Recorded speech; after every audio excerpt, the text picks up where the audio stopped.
우리에게 주신 말씀은 사사기입니다. 구약 사사기 7장 9절부터 23절입니다. 사사기 7장 9절부터 23절 말씀,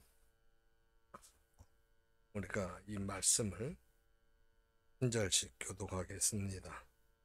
사사기, 구약성경 사사기 7장 9절부터 23절. 그 밤에 여호와께서 기드온에게 이르시되 일어나 진영으로 내려가라. 내가 그것을 네 손에 넘겨주었느니라.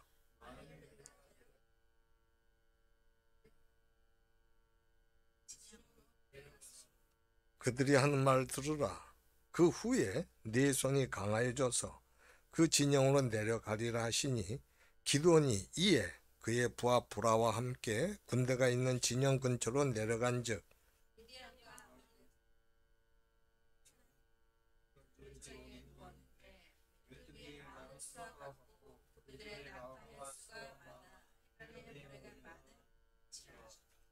기드온이 그곳에 이른즉 어떤 사람이 그의 친구에게 꿈을 말하여 이르기를 보라, 내가 한 꿈을 꾸었는데 꿈에 버리떡 한 덩어리가 미디안 진영으로 굴러 들어와 한 장막에 이르러 그것을 쳐서 무너뜨려 위쪽으로 엎으니 그 장막이 쓰러지더라.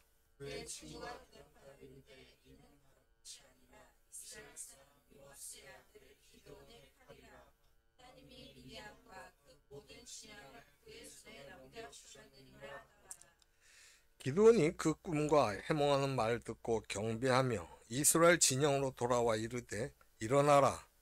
여호와께서 미디안과 그 모든 진영을 너희 손에 넘겨주셨느니라 하고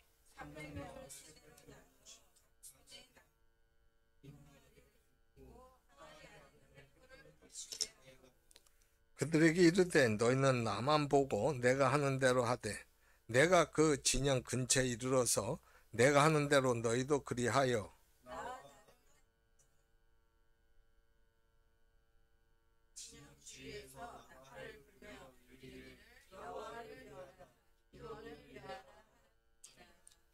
기드온과 그와 함께한 100명이 이경초에 진영 근처에 이른즉 바로 파수꾼들을 교대한 때라. 그들이 나팔 불며 손에 가졌던 항아리를 부수느니라.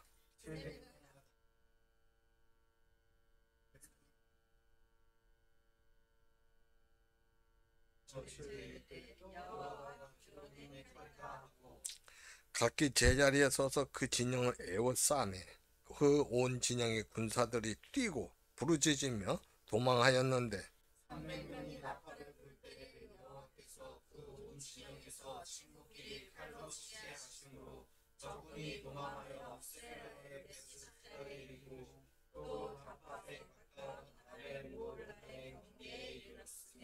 같이 읽어요. 이스라엘 사람들은 납달리와 아셀과 온 므낫세에서부터 부름을 받고 미디안을 추격하였더라. 아멘. 구약시대부터 오늘날까지의 그 교회사를, 교회 역사를 살펴보면 영적 암흑기가 크게 두 번 있었습니다. 첫 번째는 중세교회 시대로서 이 중세교회 시대는 AD 500년부터 1500년 그 사이인데 잘못된 가톨릭 신학으로 인해서 교황들이 백성들을 약탈함으로 모든 백성들의 신앙이 침체됐었으며, 둘째는 이스라엘의 사사시대로서 여호수아가 죽은 이후에 선지자 사무엘 등장 때까지 약 350년 동안 이스라엘 백성들이 하나님의 말씀을 순종하지 않았기 때문에 그런 거예요. 하나님을 떠났기 때문에 그렇습니다. 그러면 먼저 가톨릭 신학은 뭐가 잘못된 건가요? 사실 수없이 많지만 거기서 한 4가지만 그냥 추려서 살펴보면, 우선 그들은 예수님을 구주 메시아로 그리스도를 믿는다고 하지만 예수의 어머니 마리아를 예수님 못지않게 오히려 예수보다 더 섬긴다는 겁니다. 왜 그러냐? 마리아가 구주 예수 그리스도를 나았다. 그러니까. 근데 여러분, 여기서 이게 잘 알아야 돼. 예수님이 인간을 오신 것은 하나님이신데, 우리 인간의 죄를, 죽음을 해결하기 위해서 인간을 오신 거거든요. 마리아는 그냥 사람의 인간이에요. 마리아 배를 빌려서 오신 거예요. 그래서 태어나신 거예요. 성령으로 태어나셨어요. 그러니까 예수님을 섬겨야지, 예수의 어머니라고 해서 예수의 어머니 마리아가 하나님 아니잖아요. 근데 이 사람들은 어떻게 해요? 여러분 가톨릭 교회 성당을 가보면 어떻습니까? 거기에 그 마리아 상이 있어요. 그러면 사람들이 그 예배당에 들어가기 전에 어떻게 합니까? 항상 그 마리아 상한테 먼저 절하고 갑니다. 이것은 우상숭배예요, 우상숭배. 이게 아주 겉으로 싹 해가지고 그렇게 하는 거예요. 근데 이것은 마리아뿐만이 아닙니다. 이거 카톨릭이 여기서 하는 것은 소위 성인이라고 거룩한 분이라고 사람이라고 하는 사람들, 예를 들어서 뭐 베드로든가 토마스 아퀴나스 그런 사람들 어떻게 성화라든가 조각으로 만들어요. 그리고 그걸 섬기는 겁니다. 아니 그게 어떻게 하나님 왜 섬기면 안 되는데 왜 섬기냐면, 아니 이거 우리가 섬기고 숭배하는 게 아니라 존경한다는 거예요. 우리가 존경하는 마음에서 하는 거지. 그래서 하는 거지. 그래서 스텐글라스 같은 데 보면 다 교회 그 성당 보면 그 가장자리 막 그런 게 막 있잖아요. 그게 그렇게 얘기를 해요. 근데 여러분 이 사람의 심리가 뭐냐면, 존경한다고 해도 그런 걸 보면은 나중에 섬기게 돼요. 자기도 모르게. 이게 문제가 큰 거예요. 두 번째는 뭐가 있냐면, 이게 우리가 개신교도도 하겠는데, 십자가를 보면 십자가가 예수님의 그 상징을, 우리를 구원하기 위한 예수님께서 저기서 못 박히셨다, 그걸 봐야지 십자가 자체 섬기면 안 되는 거예요. 예? 그 의미를 우리는 알고 해야 되는 거야. 근데 이들은 그렇게 해버려요. 두 번째 뭐가 있냐면, 이들은 교황의 권위로 성경의 중요성을 판단을 해요. 여러분이 이건 뭘 얘기하느냐? 이것은 이 교황의 권위가 창조주 하나님 권위보다 더 높다는 거 얘기잖아요. 성경은 뭐예요? 성경 하나님 말씀 아닙니까? 근데 교황의 권위로 그렇게 한다는 거예요. 이들이 그렇게 한 이유가 뭐냐면, 성경이 정경에 편입되는 거, 올바른 하나님 말씀을 편입되는 것은 교회 결정에 달렸다고 주장하는 겁니다. 이게 지금 이 자체가 완전히 모순되는 거예요. 하나님 말씀은 하나님이신데 그걸 갖다 교황이 감히 한다, 인간이 한다, 이건 말이 안 되는 거예요. 그 자체에서도 모순이 되는 거고, 사람이 그렇게 한다는 게, 하나님을 한다는 게 그 자체도 모순되고, 성경 말씀을 통해서도 에베소 2장 20절에 이런 말씀이 있어요. 한번 봐요. 너희는 사도들과 선지자들의 터 위에 세우심을 입은 자라. 그리스도 예수께서 친히 모퉁이 돌이 되셨느니라. 너희가 뭐냐면 교회예요, 교회. 예, 교인들이 모이면 교회예요. 믿는 자들 모임. 이 교회란 것은 사도들과 선지자들의 터 위에 세우심을 입은 자다. 입었다는 거예요. 그럼 사도들과 선지자의 터는 뭐냐면, 그들의 기초는 하나의 말씀이에요. 그래서 교회는 하나의 말씀 위에 세워졌다는 그 얘기예요, 이건 지금. 그래서 그리스도 예수께서 친히 교회 모퉁이 돌이 되신 거란 말이에요. 그거예요. 이거예요. 근데 이렇게 돼 있으면 뭐예요? 결국 하나의 말씀이 먼저 있고, 그냥 인간적으로 해석을 해도 그래요.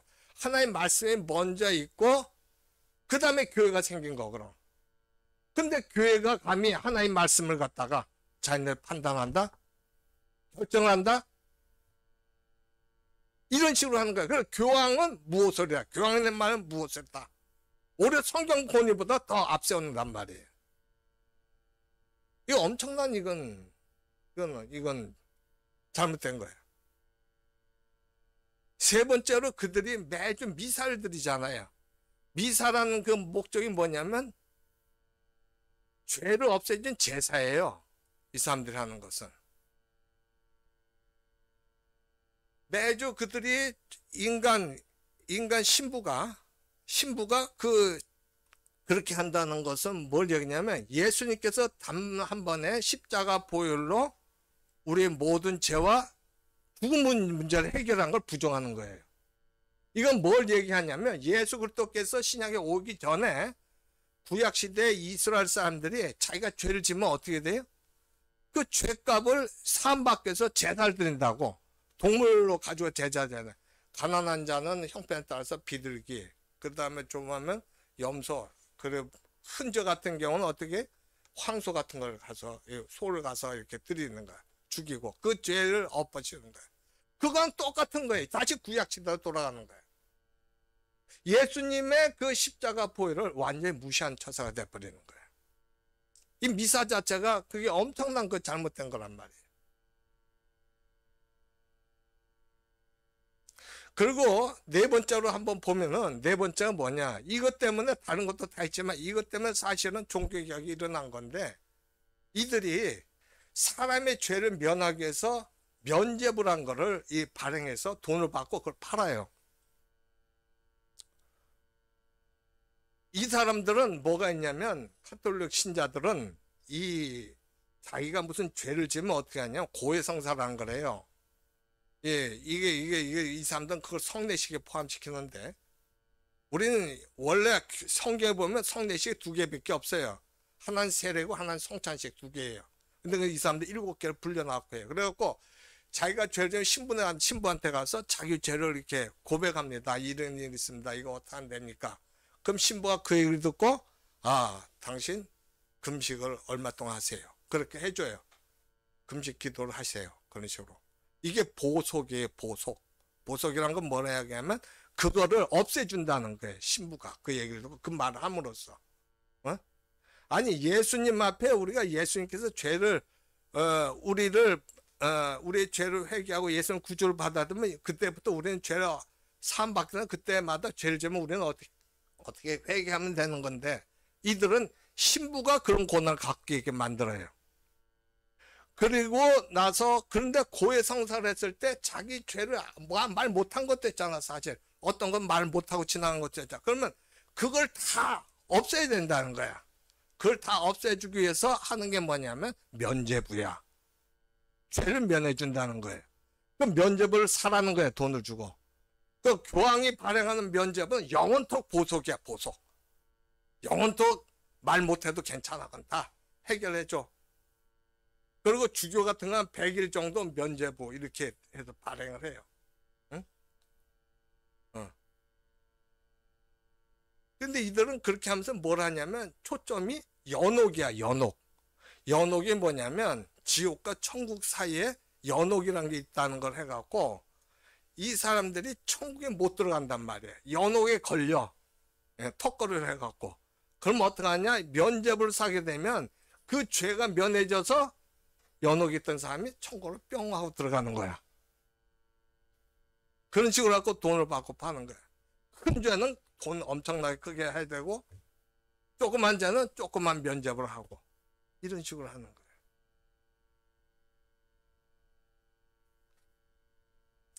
그렇다면 구약의 사다 시대는 어떻게 해서 이스라엘 백성들이 영적 암흑기를 당했냐는 거예요. 그것은 이스라엘 백성의 지도였던 그 여호수아가 아까도 말씀드린 것처럼 죽은 후에 이 사람들이 여호와를 버렸어요. 하나님을 버린 거예요. 자네들이 하나님의 백성이라면서. 우리 사사기 한번 봐요. 사사기 보면 사사기 2장 13절부터 15절 보면 이런 말씀이 있어요. 곧 그들이 여호와를 버리고 바알과 아스타롯을 섬겼으므로. 이게 이방인들 섬기는 신하니 여호와께서 이스라엘에게 진노하사 노력하는 자의 손에 넘겨주사, 하나님께서 뒤통수 맞은 거예요. 이스라엘 백성들, 하나님 백성들한테. 하나님 버렸잖아요. 이들이. 하나님께서 그들 사랑과 은혜로 해줬는데 이들 버린 거예요. 하나님 말씀 안 들어요. 바알과 아스라를 섬긴 거예요. 그들이 노력을 당하게 해. 그러니까 노력하는 자의 손에 넘겨, 이방인의 손에 넘겨. 그래서 노력을 당하게 하시며 또 주위에 있는 모든 대적의 손에 팔아 넘기심에 그들이 다시는 대적을 당하지 못하였으며. 이들이 계속 그들에게 피정복자로 남는 거예요. 포로로 지배를 받고 사는 거예요. 15절. 그들이 어디로 가든지 여호와의 손이 그들에게 재앙을 내리시니, 아니 하나님께서 하나님 백성을 보호해 주시는 건데 원래가 오히려 재앙을 내리시는 거예요. 그들이 이방인에게 잡혀먹게 만들어, 지배당하게 만들어. 곧 여호와께서 말씀하신 것과 같고 여호와께서 그들에게 맹세하신 것 같아서 그들의 괴로움이 심하였더라. 하나님께서 저렇게 할 수밖에 없잖아. 하나님 앞에 돌아오게 하려면. 응? 그런데도 불구하고 하나님은 사랑의 하나님이셔요. 본질이 사랑이셔요. 하나님 자체가. 응? 그러니까 어떻게 하셨냐? 이스라엘 백성들이 고통스럽다고 그 정복당해서 피정복민으로 그 지배당해서 사니까 이들이 고통스럽다 하나님 앞에 막 그냥 울부짖고 회개하잖아. 그 하나님께서 사사를 보내주셔. 사사가 뭐냐? 구원자에 구원자 사사를 보내주셔서 그 사사로 하여금 이들을 물리치게 만들어요.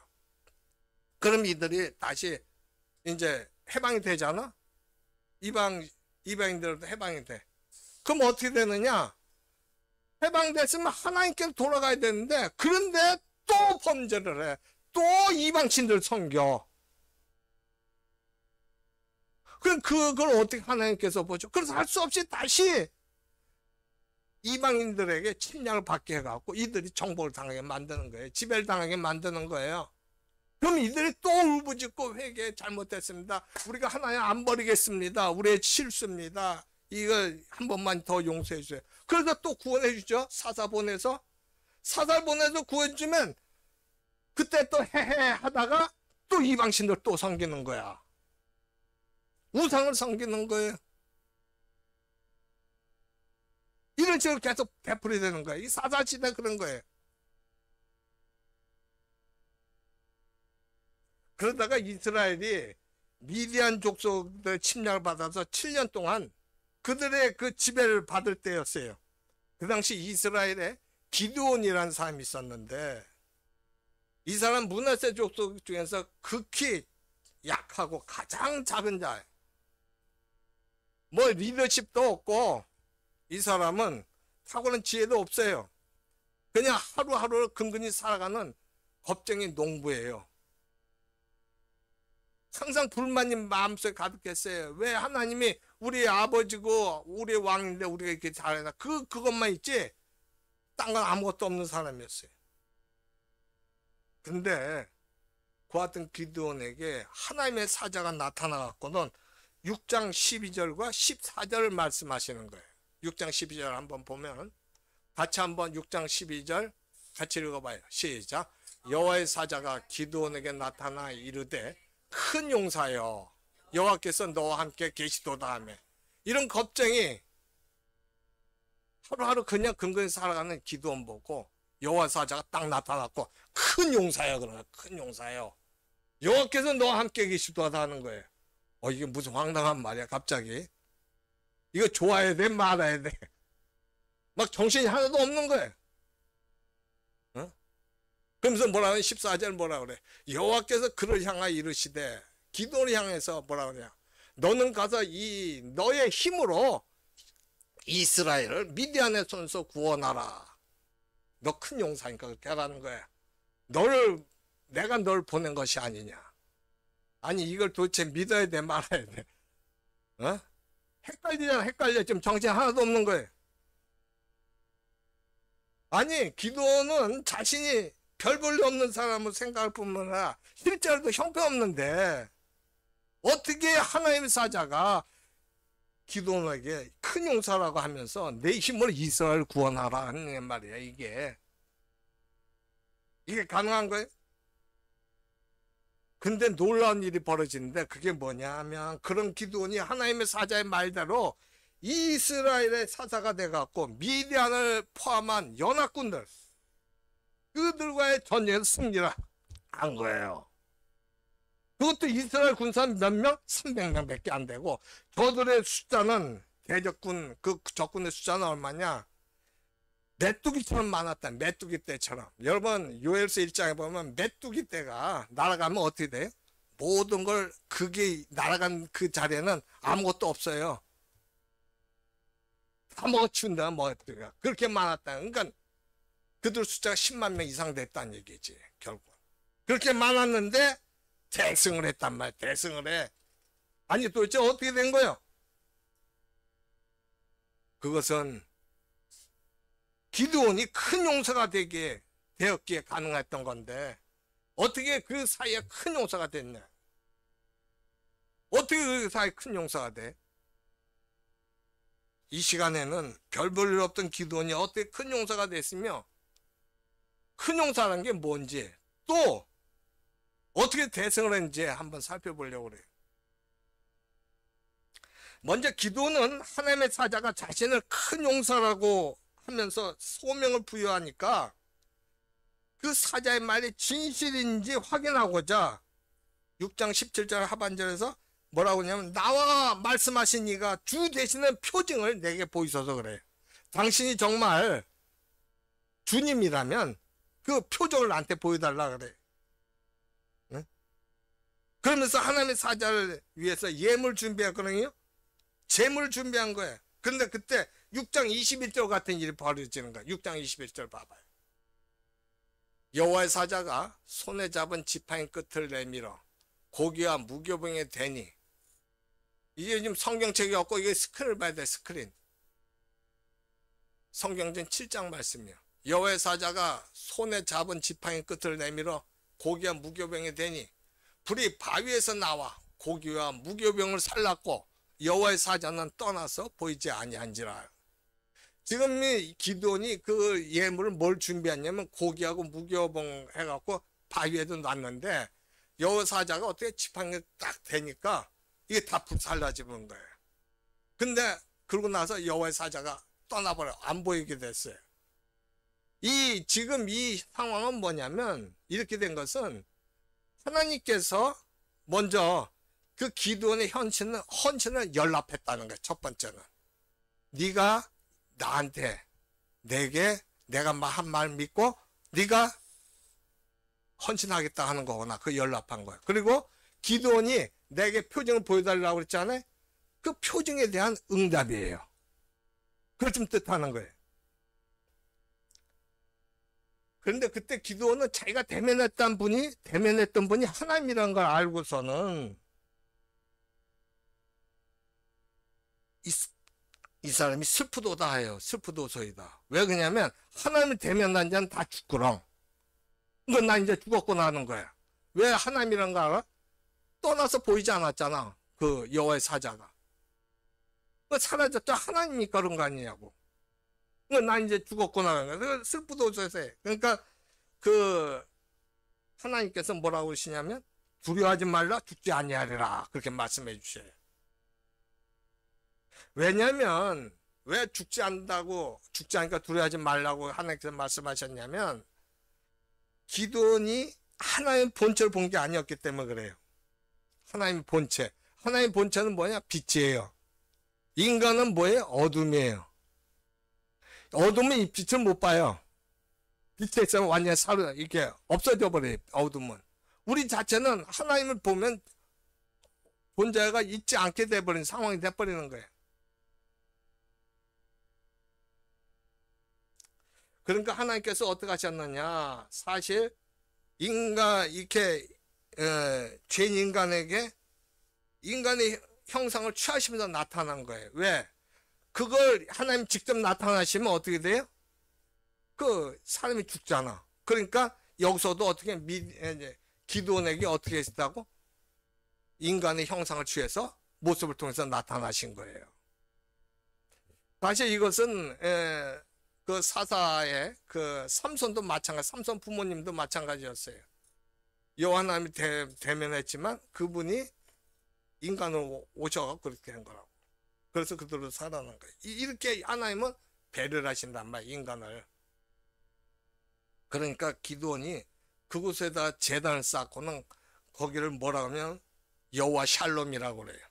우리 6장 24절 봐봐요. 여기 보니까 뭐라고 그래요? 같이 읽어봐요. 시작. 기드온이 여호와를 위하여 거기서 제단을 쌓고 그것을 여호와 샬롬이라 하였더라. 그것이 오늘까지 아비에셀 사람에게 속한 오브라에 있더라 그랬어요. 여러분, 샬롬이란 평강이란 거예요. 평강이란 뜻이에요. 따라서 지금 기도원이 쌓은 단은 하나님과의 화해의 재단이고 구원의 재단이었던 거예요. 이스라엘이 평강을 누리기 위해서는 뭐가 필수냐? 하나님과 화목된 관계가 필수예요. 그래서 하나님께서 우리에게 이렇게 임하셨다. 그래서 그런 의미로 거기다가 제단을 그 마음으로 쌓았던 거예요. 근데 그 후에 기도원은 다시 한번 하나님께 표징을 구해요. 그건 왜 표징을 구하냐면 미디안과 아말렉과 동방 사람들 연합군이 지금 이 이스라엘 다시 쳐들어와요. 기도원이 그때 어떻게 하냐? 당황하지 않고, 그렇다고 무조건 대적하지도 않고 대책 없이 싸우려고 하지도 않고 하나님께 자신을 이스라엘 구원자로 세우시려거든 실하게 표징 한 번을 보여달라는 거예요. 양털 항문체를 자기가 타작마당에 내놓을 테니까 이 양털에만 그 항문체만 비가 오게 하고 나머지는 비가 안 오게 해달라는 거예요. 그럼 내가 나를 구원자로 내세운 걸 믿겠습니다. 그리고 이 사람이 다음날 아침에 일어나서 양털 딱 가지고서 그릇다가 짜니까 물이 거기 쫙 빠져요. 딴 데는 다 말짱한데. 근데 이 기도원이 거기서 끝나는 게 아니라 제가 한 번만 더 말씀드리겠습니다. 그러면서 뭐라고 그러냐? 이번에는 양털은 가만히 있고 나머지만 다 비로 적게, 이슬로 적게 해달라는 거예요. 다음날 가보니까 진짜 그 양털은 가만히 있고 어떻게 돼? 나머지만 다 이슬이 다 젖은 거예요. 왜 기도원이 하나님께서 자신과 약속한 걸 알고 있음에도 불구하고 이처럼 하나님께 계속 표징을 구했던 걸까요? 그건 기도원의 그 하나님의 이스라엘 구원 능력에 대해서 의심하면서 그렇게 한 것이 아니라, 그것 때문에 그런 게 아니라 기도원 자신의 연약성 때문에 그랬어요. 하나님께서 그렇게 하시는데 내가 그걸 못 받아들이는 거야. 내 능력으로는. 아무리 하나님께 그러더라도 내가 아직도 뭔가 두렵고 내가 부족해 마땅히 생각하는 거예요. 그걸 어떻게 할 수 있냐면 이때 기도원이 그렇게 했을 때 성령 충만한 상태였다고. 성령 충만했다는 상태면 자기가 표정을 구하는 이유가 뭐예요? 내가 부족해서 그렇다는 거 아닌가? 내가 연약해서. 그럼 성령 충만했던 상태라는 게 어떻게 알 수 있느냐? 6장 34절 나온단 말이에요. 그게. 같이 읽어봐요. 시작. 여호와의 영이 기도원에게 임하시니 기도원이 나팔불매 그들을 따라 부름을 받은 여호와의 영이 성령이에요. 구약시대는 이 영이 임했다면 충만하게 임한 거예요. 오늘날 우리가 성령 계속 하시니까 그렇지만 그때는 이렇게 정말 이 필요한 사람들은 성령이 임하시게 해서 그런 거예요. 그런 거예요. 즉 기도원은 하나님께서 자신을 큰 용사로 같지만 자신의 연약한 힘으로 메뚜기 떼 같은 대적들과 싸워 이긴다는 사실이 실감나지 않아요. 그래서 좀 더 확실한 표정이 필요했던 거예요. 그래요. 인간은 누구나 연약해요. 그리고 두려워요. 특별히 사사시대 때는 글자로 적힌 그 하나님 말씀이 없었고 단지 하나님 음성만을 듣고 하나님의 일을 해야 하니까 얼마나 힘들었겠어요. 잘못 들을 수도 있잖아. 다른 음성을 들을 수도 있잖아. 따라서 기도는 자신이 못 믿었던 거예요. 그래서 하나님께 계속 표징을 구했던 거예요. 오늘날 우리는 어때요? 하나님 말씀이 널리 퍼져 있어요. 긴 성경, 현대인 성경, 메시지 성경. 따라서 오늘날은 우리가 하나님을 사랑하는 마음 갖고 실천만 하기만 하면은 얼마든지 하나님 일을 제대로 할 수가 있어요. 하나님과 하나가 될 수 있어요. 왜냐하면 하나님 말씀 따라하되 이해가 안 되면 하나님께 기도로 여쭈고 초보자일 경우는 뭐예요? 아니, 기도원처럼 표적을 구하면 되니까 그런 거야. 그렇게 하면 되잖아.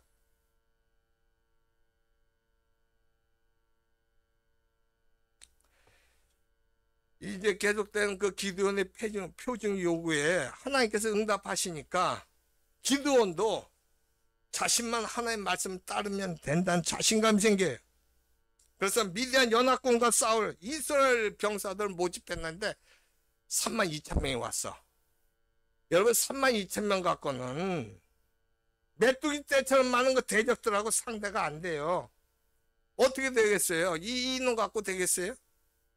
그래서 어떻게 해야 하나 하고 하는 이게 망설이는데 하나님께서 오히려 뭐라고 하시냐면 이 32,000명 중에서 이 전쟁 두려워하는 자들 다 집으로 보내라는 거예요.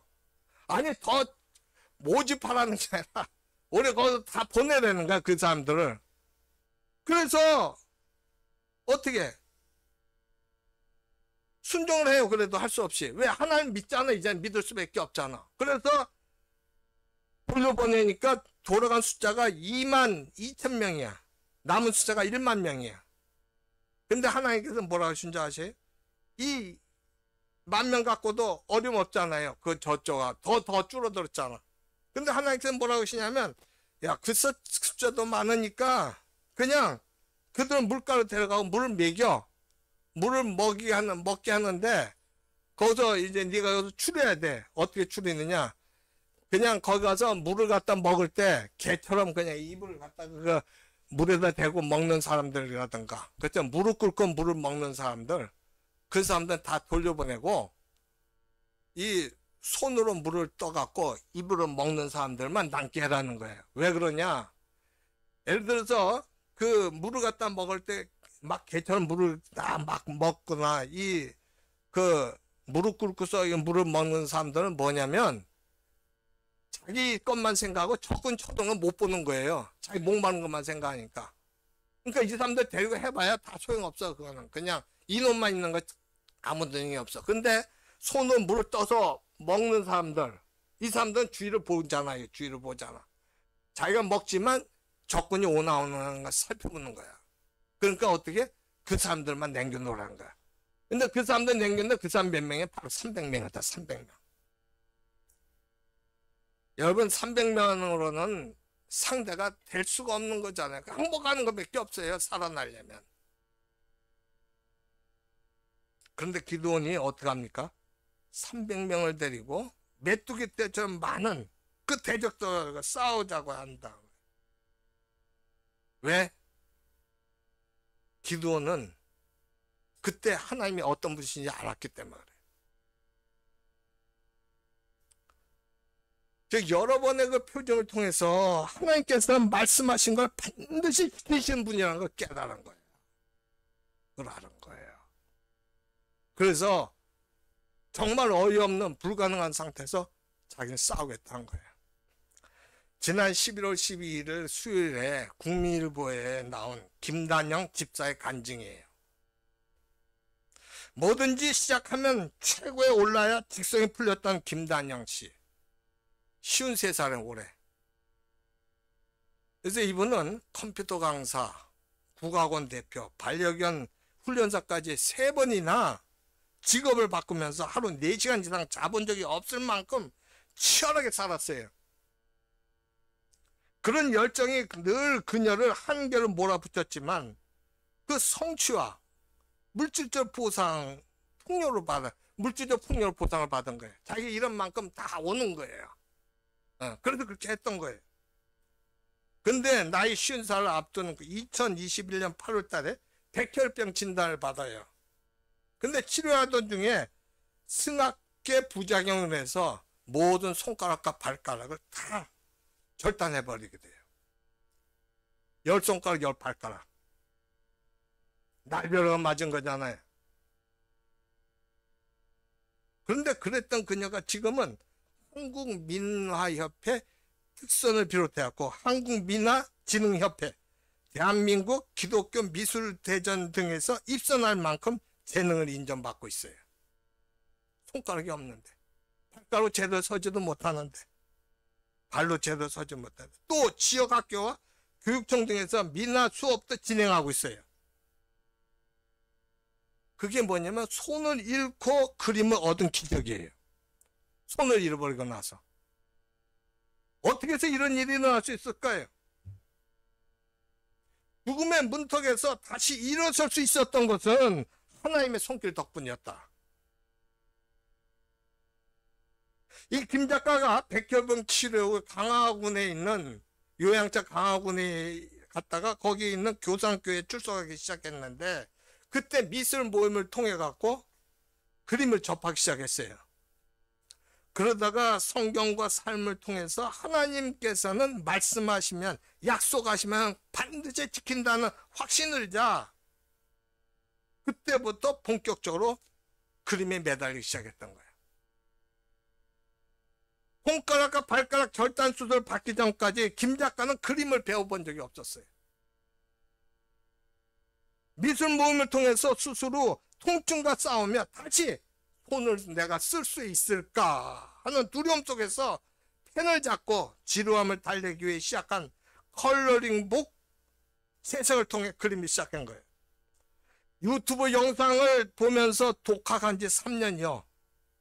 그녀는 어느새 누군가를 가르칠 수 있는 실력까지 갖추게 된 겁니다.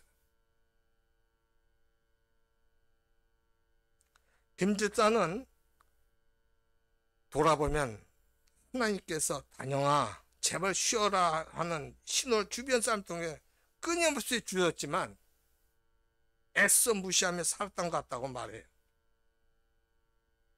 이어서 10손가락은 사라졌지만 대신 보이지 않는 손가락을 제게 선물로 주셨다면서 잠시 울컥한 그녀는 이내 미소를 지어 보여요. 사람들이 종종 손이 불편한데 왜 그림을 그리냐고 물어봐요. 그럴 때마다 저는 이렇게 답합니다. 그림은 제가 살아가는 이유이자 존재의 증명입니다. 붓 하나 들기까지 흘린 눈물 뒤엔 저의 회복과 감소가 담겨 있어요. 그래서 제 그림은 기도이며 고백이기도 합니다. 지금 김 작가는 교산교회 집사님인데 방송실 담당으로 봉사하는 등 다양한 교회 사역에 참여하고 있다면서 보잘것없다고 생각한 그 손으로 나눌 수 있음에 감사하다고 말해요. 김 작가는 여전히 통증에 시달려요. 수술 후에 환상통으로 인해서 하루도 아프지 않은 날이 없을 정도로 밤잠도 자주 설쳐요. 그러나 자신은 고난 속에서 신앙이 깊어졌다고 말해요. 그녀는 돈을 많이 벌던 시절엔 재력을 과시하듯 일부만을 헌금했는데 지금 가진 건 모두를 전부를 드리고 있다고 말해요. 하나님의 은혜를 색으로 풀어내는 작업은 그녀에게 깊은 위로가 되는데 이어 다른 사람들에게 살아있는 은혜를 전한 통로가 되고 있는 거예요. 윌리엄 폴 영은 자신의 저서 오두막에서 하나님은 피라미드의 꼭대기 같은 분이 아니라 모빌의 중심 같은 분이라고 말해요. 이게 무슨 말인가, 무슨 뜻인가 하면 여기서 모빌이라는 건 여러분 알겠지만 그 아기 침대 머리맡에 매달려 있는 것으로서 가늘한 철사나 실 따위로 여러 가지 모양의 금속 조각이나 나무 조각을 그 조형품이에요. 그런데 이 모빌은 어떻게 바람에 이렇게 외풍에 흔들리기도 하지만 굳건히 서로의 무게를 지켜줘요. 무게 추를 지켜요. 그래서 아무리 바람 불어도 어떻게 돼요? 그 자기 중심을 잡는 거예요. 따라서 인간이 모빌이라면 왜 모빌이에요? 인간 상황에 따라 자꾸 흔들리잖아. 그 모빌이라면 하나님은 모빌의 중심이라고 볼 수 있는 거예요. 하나님의 중심을 잡아줘 우리를. 그렇기 때문에 하나님께서 만약 피라미드의 꼭대기 같은 분이라면 그건 무슨 얘기예요? 권위만 내세우는 분이에요. 내가 창조주다 하고 권위만 내세우는 그 피라미드의 꼭대기 같은 분이라면 우리는 먼저 하나님의 일을 챙겨드린 후에 내가 원하는 대로 살면 되지만 하나님의 모빌의 중심 같은 분이기 때문에 우리는 매사에 하나님의 기준으로 살아가야 한다는 거예요. 우리 중심을 하나님 잡아주시니까. 잘못되지 않게 잡아주시니까. 어떤 바람에도. 즉 하나님은 창조주고 우린 피조물인데도 하나님은 명령만 하시고 우리에게 무조건 복종만 요구하시는 게 아니라 하나님은 아버지로서 우리를 자녀 삼으셔갖고 우리가 어떤 상황에 처했든지 우리를 은혜와 사랑으로 돌보시며 천국의 삶을 살 수 있도록 챙겨주시기 때문에 그런 거예요. 하나님 그렇게 챙겨주셔요, 우리를. 그런데 김 집사가 이 사실, 즉 하나님은 창조주로서 피라미드의 꼭대기 같은 분이 아니라 모빌의 중심 같은 분이라는 걸 알았기 때문에 시간이 흐르면서 신앙심이 더 깊어지게 된 거예요.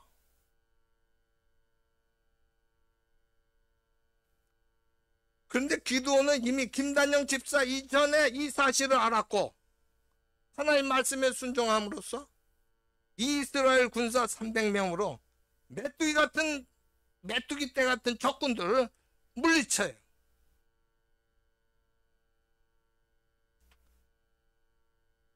물리치는데 어떻게 물리치냐? 먼저 전쟁 전날에 그 적의 진지를 살펴봐요.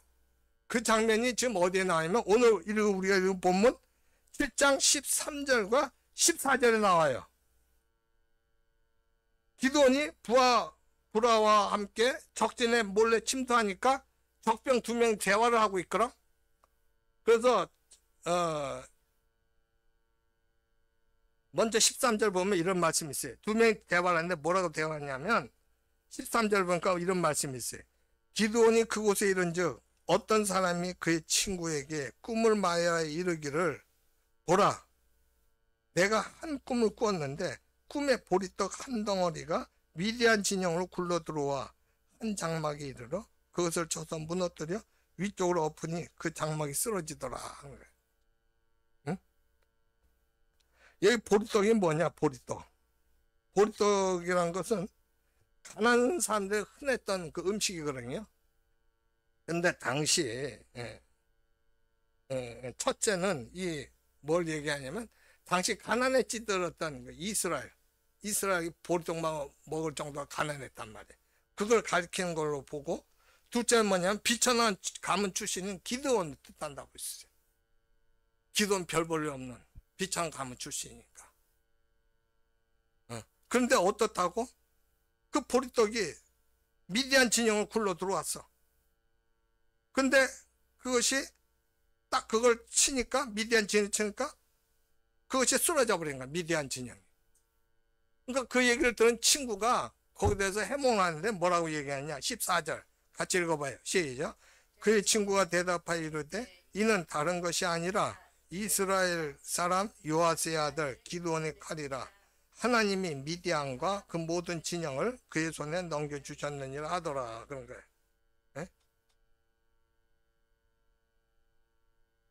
야, 그게 말이야. 그 보리떡이 굴러갔다는데 그 보리떡이 뭐냐면 기드온이 칼이야 하는 거야. 이미 이때는 어때? 기드온의 명성이 여기 이들이 알고 있었던 거예요. 기드온이 어떤 자라는 걸. 아, 그게 기드온이 그란 말이야. 칼이란 말이야. 근데 그 기드온이 와갖고 한번 치니까 우리 장막이 무너졌다. 이건 이길 수 없는 전쟁 아니냐 그거예요. 그 뜻이에요. 그 다음에 뭐가 나와요? 하나님이, 이게 중요해요. 하나님이 미디안과 그 모든 진영 그의 손 넘겨주셨느니라. 여기서 이 절 봐요. 여러분 여호와하고 하나님하고 이 의미를 알아야 돼요. 여호와는 이스라엘 섬기는 하나님이 여호와예요. 히브리어는 야훼인데 이스라엘 섬기는 하나님이 여호와예요. 다른 이방인들도 자기들 섬기는 신이 있어요. 그들도 자기들 섬기는 신을 하나님이라고 그래요. 그럼 여호와와 다른 이방인들 섬기는 신하고 같은 하나님인데 누가 진짜냔 말이에요. 야훼하고. 이게 어디서 나오냐면 열왕기상 18장에 보면 엘리야 선지자가 갈멜산에서 바알과 아세라 선지자들 850명과 대결한 장면이 나와요. 그때 엘리야가 백성들이 다 모여있는 상태에서 그 얘기를 합니다. 우리가 재물을 자기 신에게 드릴 때, 재물을 여기 놨을 때, 그 재물에 응답하는 그 신이 진짜 하나님이라고 우리 보자 하는 거예요. 그러니까 이들이 어떻게 돼? 백성들이 좋다는 거예요. 그러자. 근데 이 바알과 아세라 선지자들 하루 엔전 부르진데도 안 됐는데 엘리야 선지자가 한번 기도하니까 그 즉시에 하늘에서 불이 떨어져 갖고 그걸 다 불살버렸다 받았던 거예요. 지금 여기 나오는 하나님, 어? 하나님이 미디안과 그 모든 진영을 그의 손에 넘겨주셨느니라. 이건 뭘 얘기하느냐? 여호와건 우리가 믿는 하나님이건 자기들이 믿는 하나님이건 신이건 그 모든 지형을 누구 손에 넘겨줬다고? 미디안의 기도원의 손에 넘겨줬다는 거예요. 이건 뭘 얘기해요? 우린 끝났다는 거예요. 지금 이 얘기를 하는 거예요. 지금 이 얘기를 왜 이 순간에 했을까? 하나님께서 기도원에게 이건 확실히 이긴다는 확신을 넣어주신 거예요. 내가 함께 하신다는 확신을, 하나님 함께 하신다는 거. 그러니까 기도원이 어떻게 합니까? 그 소리 듣고 이거 이제 좀 있으면 끝나요. 좀 있으면 이거 잘 들어야 돼. 이 진짜 이거잖아. 오늘 본문 아니야. 그래갖고 기도원이 그 즉시 자기 진영으로 달려갖고 15절부터 21절, 20절까지 행동을 하는 거예요. 한 절씩 한번 읽으면서 풀어봅시다. 15절. 기도원이 그 꿈과 해몽하는 말 듣고 경배하며 이스라엘 진영으로 돌아와 이르되 일어나라 여호와께서 미디안과 모든 진영을 너희 손에 넘겨주시니라 해요. 16절 읽어봐요.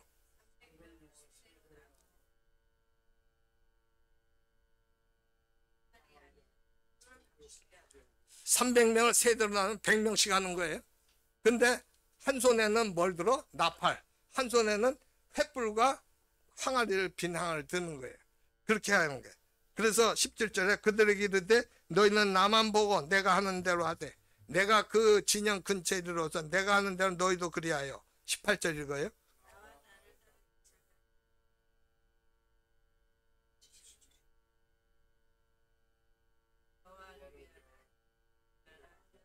네, 지금 나팔 불면서 뭐라고 했습니다. 여호와를 위하라. 기도원을 위하라. 기도원은 저들 무서워하잖아. 지금 두려워하잖아. 그러니까 그렇게 하는 거예요.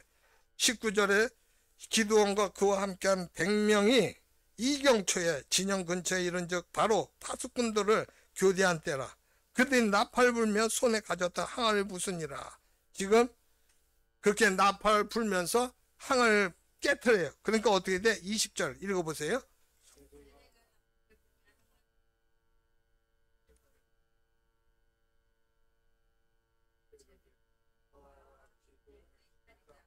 예, 지금 그렇게 하면서 나팔 불면서 항아리 깨트리니까 여기 저 한쪽 항아리 안에 있던 횃불이 딱 빛나잖아. 왜 이렇게 300명을 세대로 나눠서 한쪽 손에는 나팔, 한쪽 손에는 횃불과 항아리를 했을까? 이렇게 외치며 나팔 불고 깨트리면서 여호와를 기도를 하면서 깨트릴 때 엄청나게 많은 숫자처럼 보이는 거야 지금. 이게 그 효과를 노린 거예요. 그 효과. 그러니까 저들이 어떻게 되느냐, 혼비백산에 도망치는 거예요. 이들이 겁먹어갖고 21절에 뭐라 그러냐, 각기 그 제자리에 서서 그 전령을 에워싸매 그 온 진영의 군사들이 뛰고 부르짖으며 도망하였는데, 혼비백산에서 22절에 뭐라 그래? 300명이 나팔 불 때 여호와께서 그 온 진영에서 친구끼리 칼로 찌게 하심으로 적군이 도망하여 스레라의 베치다에 이르고 또 이렇게 이러면서 여기까지 23절 이렇게 도망쳤다는 거예요. 그래서 그들 추격했다는 거예요. 예? 이게 혼란 속에 어떻게 자기네들이 치고받고 죽이는 거예요. 그렇게 대성을 한 겁니다. 전쟁의 결과가 그렇게 된 거예요. 여러분, 기드온이 사사가 돼갖고 미디안과 전쟁을 해서 승리한 것은 누가 한 거예요? 기드온이 한 거예요? 하나님이 한 거예요? 모든 손가락 발가락이 절단됐던 불신자 김 작가가 집사가 되고 유명한 미수가 된 건 누가 한 거예요? 김단영 집사가 한 거예요? 하나님이 한 거예요? 하나님이 하신 거예요, 하나님이. 그런데도 어떤 사람들은 사사 기도원이 노력해서 또 김 집사가 노력해서 됐다고 주장을 해요. 내가 노력해서 한 거지. 내가 안 했으면 안 됐잖아. 내가 한 거야. 내가.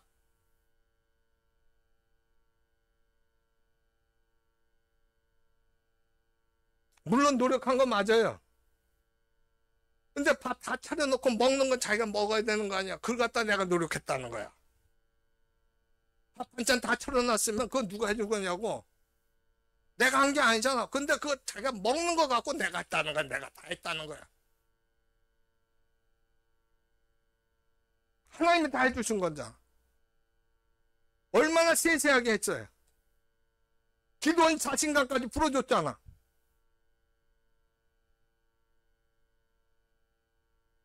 노력한 건 맞지만 누가 계획하고 진행하며 승리하게 하셨냔 말이에요.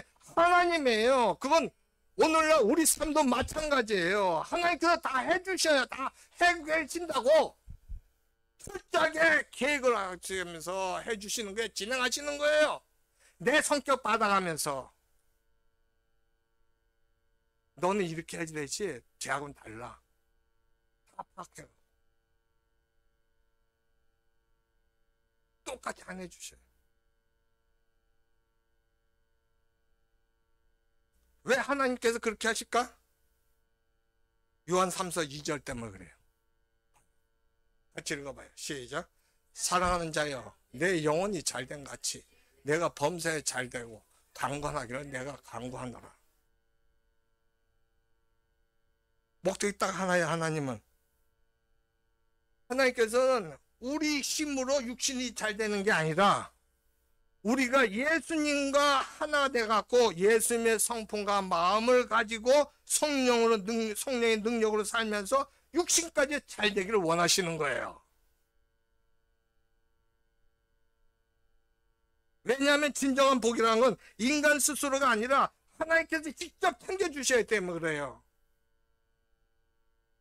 그 이유는 인간의 힘으로 이룬 것은 거짓된 복이에요. 거짓된 복, 가짜 복이란 말이에요. 인간이 자기 힘으로 했다고 생각하는 것, 힘으로 했어도 그건 가짜예요. 이 세상 일시적인 거에 영원하지가 않아요. 내가 돈을 많이 벌었어요? 내가 높은 자리에 올라갔어요? 일시적인 거예요. 내가 유명한 지식이 높아요? 많아요? 일시적인 거에 이 세상밖에 없어요. 그 다음엔 없어요. 하나님이 안 해주시면 아무것도 아니라고. 그 가짜예요.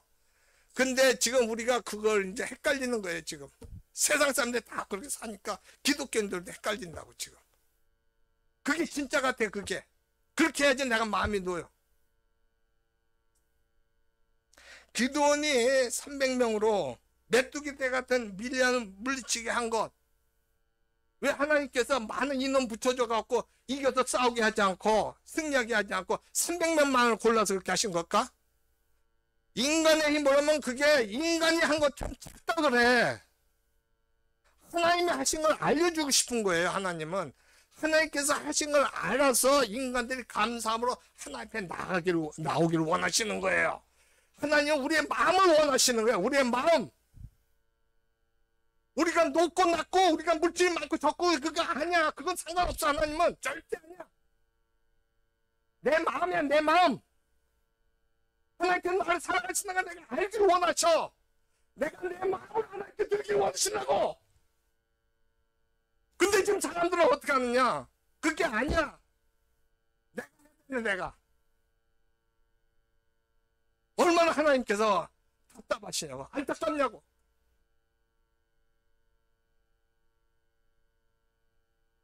이 사실을 알고 어떤 상황에서 흔들지 않고 하나님 우선주의로 승리한 사람이 큰 용사예요. 그 사람이 큰 용사라고.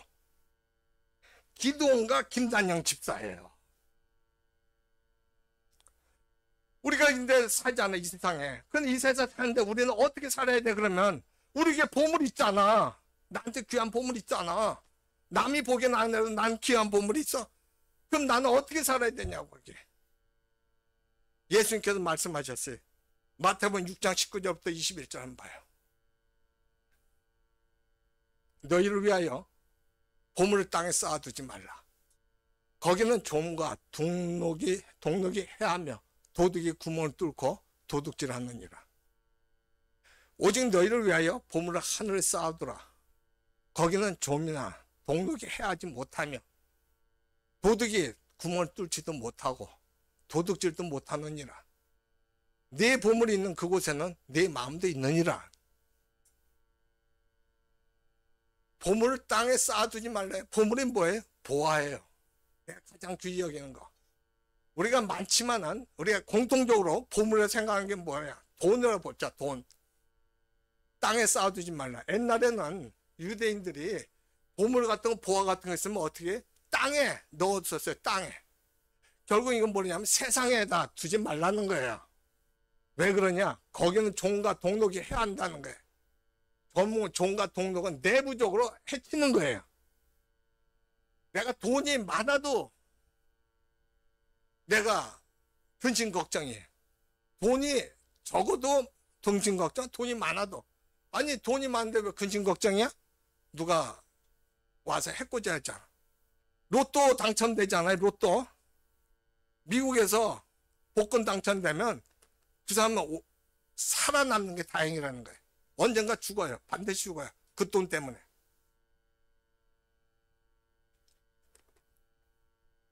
관계가 다 단절돼요. 돈 때문에. 도둑이 구멍을 뚫고 도둑질 하느냐. 여러분 이 도둑이 구멍을 뚫는 건 외부적인 거예요. 외부적인 해예요. 이게 뭘 얘기하냐면 예상치 못하게 돈이 다 나가는 거예요. 안 나가야 될 때 돈이 나가게 되끔 돼요. 안 나가야 되는데 돈이 나가요. 그런 게 있잖아요. 엉뚱하게 돈이 새는 거예요. 그렇게 되는 거예요 이게. 그게 도둑질하는 거예요. 도둑. 20절 뭐라고 그랬어요? 오직 너희를 위하여 보물을 하늘에 쌓아두라는 거예요. 하늘에 쌓아둔 게 뭐예요? 이것은 다른 게 아니라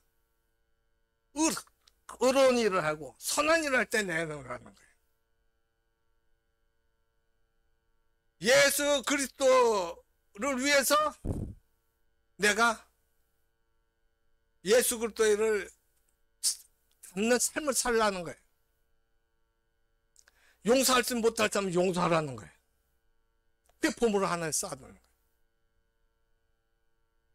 거기는 좀이나 동록이 해야지 못하며 도둑이 구멍을 뚫지도 못한다. 도둑질도 못한다. 왜? 하나님께서 다 그걸 이렇게 보고 계시고 하나님께서 다 그걸 간직해 갖고 우리에게 주시기 때문에 나중에 다 복으로 주셔요. 그 얘기예요. 21절은 뭐라고 그래? 내 보물이 있는 그곳에는 내 마음도 있느니라. 내가 이 세상에만 관심이 있게 되면 하나님 관심이 없게 돼요. 그건 내가 그러려고 그러는 게 아니라 나도 모르게 그렇게 된다고. 나도 모르게. 이거예요. 제가 며칠 전에 그 김문희 사모님하고 두 사람이서 그 세미나를 참석했어요. 근데 그 세미나 강의하는 그 목사님이 아주 청렴하신 분이에요. 자기 모든 걸 내놓고 살다시피 하는 분이에요. 헌신하고. 그러니까 이 김문희 사모님이 뭐라고 나보고 저분은 성프란치스코 같아요 그랬어요. 자기가 모든 걸 내놓고서 부자였지만 가난한 삶을 살았던 성프란치스코 같다는 거예요. 저도 그런 마음을 좀 느꼈거든요 사실. 근데 그분이 강의를 하면서 이런 말을 해요. 자기가 동영상을 봤다는 거예요. 근데 박효진 장로란 분이 동영상에서 나와서 하는데 이분이 뭘 얘기하느냐. 가난한 사람은 11조 안 해도 된다는 말을 하더래. 아니 도대체 성경에 11조를 하지 말라는 구절이 어디 있냐는 거예요.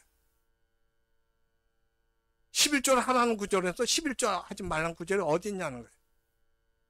대노를 해요. 너무 화를 내시는 거예요. 그래서 자기가 동영상을 해갖고 올리기도 하고 그분한테 보내기도 했대. 답변이 없대요. 왜 그분이 이렇게 대노를 했냐는 거예요.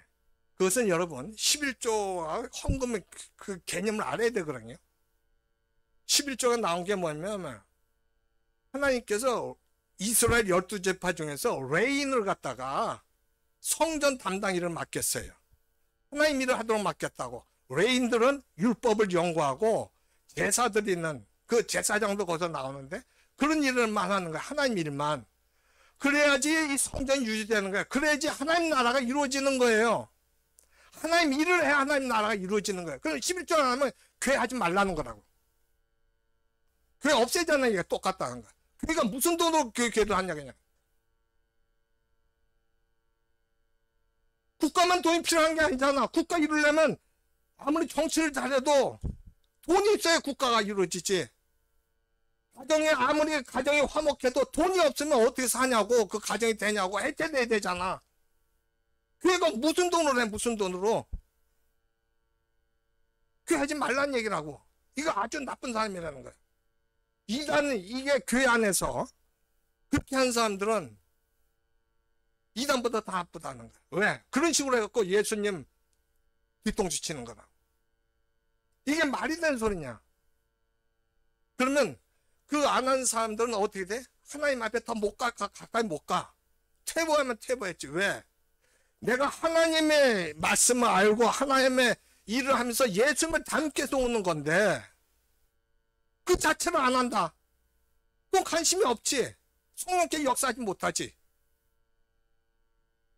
오히려 그 사람한테 자기 본성과 악한 영이 역사하는 거야. 그럼 하나님과 점점 더 멀어져. 교회가 싫어져. 어떤 교회도 가기 싫은 거야.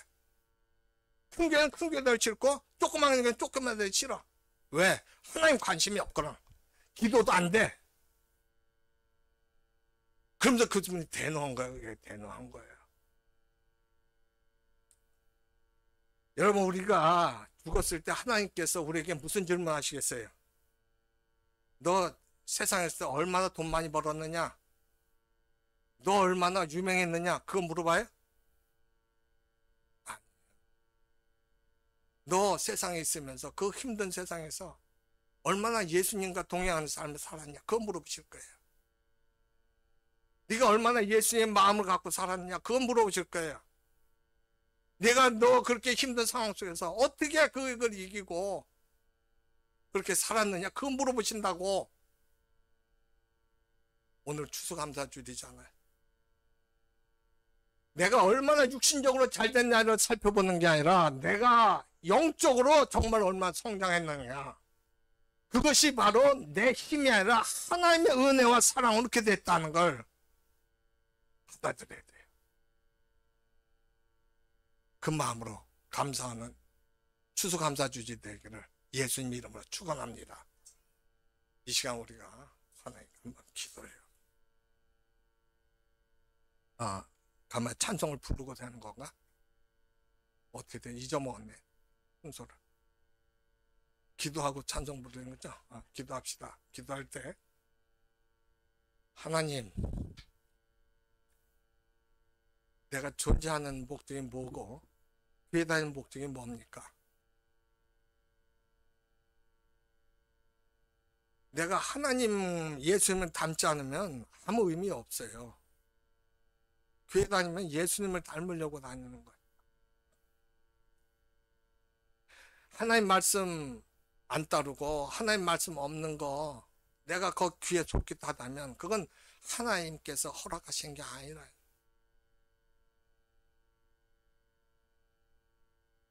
내가 올바른 분별력 갖게 없어서 지금 세상에서는 자꾸만 그렇게 하나님 말씀을 혼동하게 만들어요.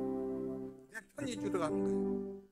그 목사님 막 분노했던 게 박효진 장로교에 올린 게 26만 명이 구독을 했대. 그러니까 더 화가 난 거야 이분이. 우리가 뭐 때문에 이 신앙생활을 하는지 알아야 돼요. 그냥 다니는 게 아니야. 뭐 때문에 그냥 다녀.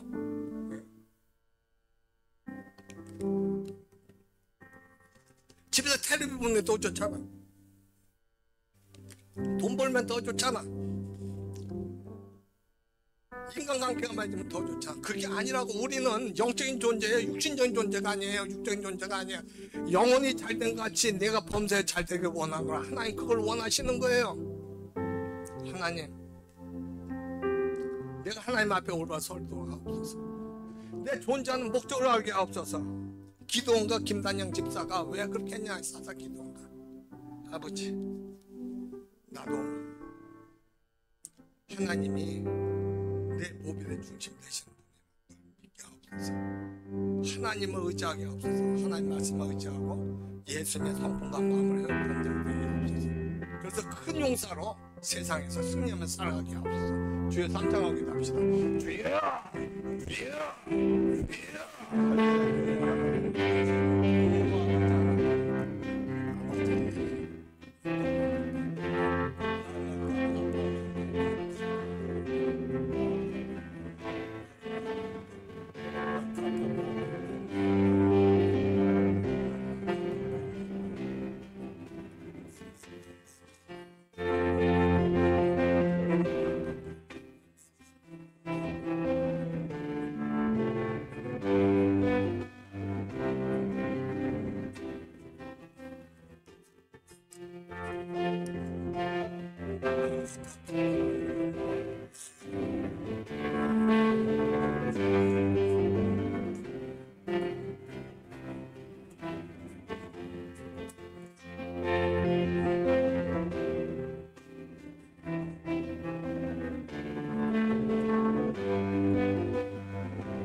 하나님의 은혜와 사랑에 감사드립니다.